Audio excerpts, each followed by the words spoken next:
Some Nigerian women stormed the National Assembly complex on Wednesday morning to protest against the rejection of women-related bills by senators and House of Representatives members at plenary on Tuesday. Hi, welcome to What's Happening. These are the top 10 stories now. At number 10, President Muhammadu Buhari commissioned a 120-bed mother and child hospital built in Makurdi, Benue State by the Sustainable Development Goals Office.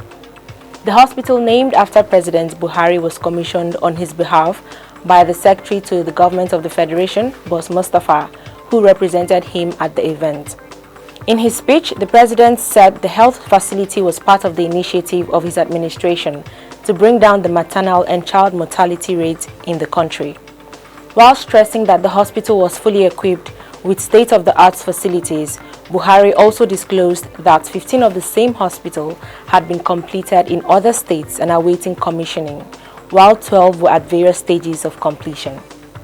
At number 9, the Ministry of Foreign Affairs has announced that the first batch of evacuees from Ukraine will arrive in the country on Thursday. The announcement was contained in a statement by the ministry's permanent secretary, Gabriel Aduda.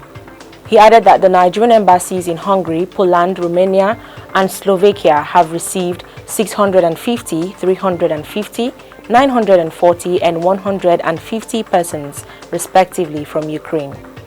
At number 8, the Senate has passed a bill to empower lawmakers at the national and state assemblies to summon the country's president and state governors on issues bordering on security or any other issues on which they have powers to make laws. The bill, which seeks alteration to Section 67 of the Principal Act by inserting after subsection 3 a new subsection 4, was passed on Tuesday during plenary.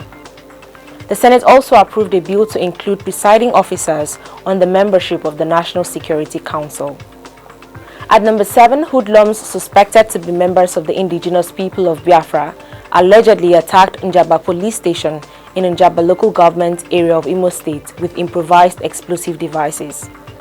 The State Police Public Relations Officer, Michael Abatam, disclosed this in Owerri on Tuesday.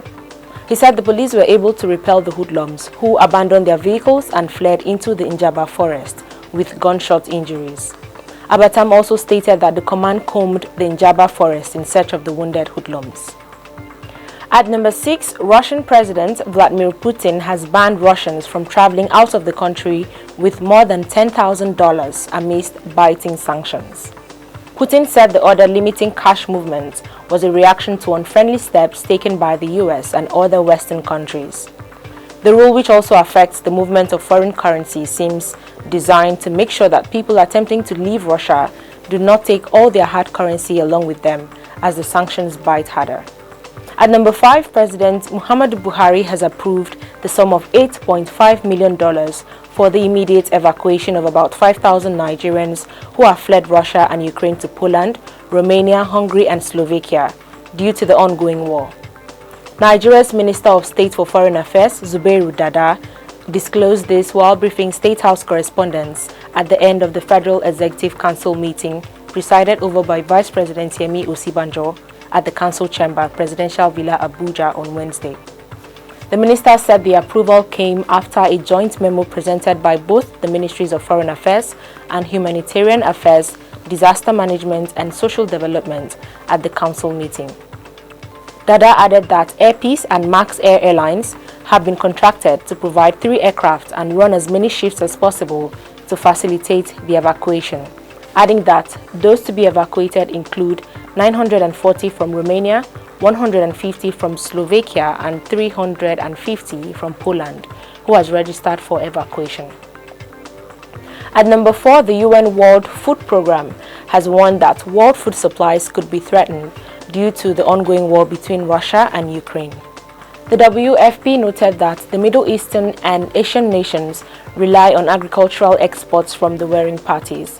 The director of the Berlin office of WFP, Martin Frick, said there are already 276 million people suffering from acute hunger in 81 countries.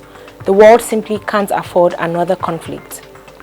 Both Ukraine and Russia are key suppliers of agricultural goods, but harvests are now endangered in Ukraine and stock in Russia due to sanctions. At number 3, students in Ondo State, under the auspices of the National Association of University Students, blocked the busy Ibadan-Akure-Abuja highway on Wednesday to protest the ongoing strike action by the Academic Staff Union of Universities. The action caused heavy traffic along the highway as many heavy-duty trucks and passengers buses going to and fro Abuja, Lagos or Benin were stranded. Former Student Union President of the Federal University of Technology, Akure, Esedere Abraham, said the protest would continue until ASUU calls off the strike action.